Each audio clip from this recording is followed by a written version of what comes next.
राधे राधे सभी को। आज मैं आपको निर्जला एकादशी के बारे में कुछ जानकारी दूंगी। इसे पांडव एकादशी या भीमसेनी एकादशी भी कहा जाता है।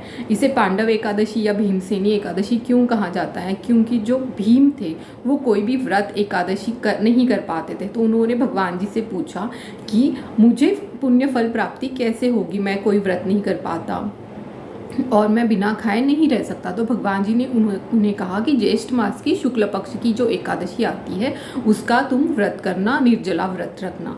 तो इसीलिए इसे भीमसेनी एकादशी भी कहा जाता है। ये एक कठोर तपस्या है, ये बड़ी एकादशी है। इस एकादशी से आपको सारी एकादशियों का लाभ मिलता है। तो ये एकादशी करने से हमें क्या लाभ मिलता है और क्या लाभ मिलता है? तो हमें धर्म, अर्थ, काम, मोक्ष की प्राप्ति होती है, अच्छे स्वास्थ्य का वरदान मिलता है, हमारी मनोकामनाएं पूर्ण होती है, हमारे पापों का क्षय होता है। तो ये जो निर्जला एकादशी है, ये व्रत कैसे रखा जाए?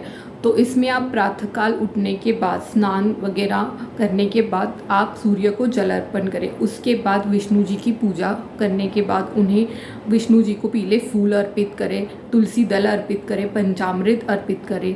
इस दिन जल का दान करना बहुत ही अच्छा माना गया है और इसे माधव तिथि कहते हैं। इस तिथि के अंदर इतनी शक्ति है कि आप इस दिन बिना जल ग्रहण किए भी रह सकते हो और ये व्रत का पालन कर सकते हो।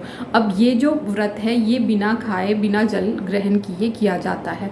तो बिना पानी पिए पूरे 24 घंटे एक दिन रहना थोड़ा मुश्किल हो सकता है कुछ लोगों के लिए। तो इसके लिए मैं कुछ छोटे टिप्स बताना चाहूँगी। जैसे इस दिन आप क्या कर सकते हो, लगभग 4-10 बजे ब्रह्म मुहूर्त शुरू होता है, तो 3:50 साढ़े 3 बजे तक तो आप पानी ग्रहण कर सकते हो। जो पानी है जल ग्रहण कर लो थोड़ा ज़्यादा व्रत रखने से पहले, तो आप थोड़ा सा हाइड्रेटेड रहोगे और आपको थोड़ी ऊर्जा प्राप्त होगी ये व्रत करने के लिए।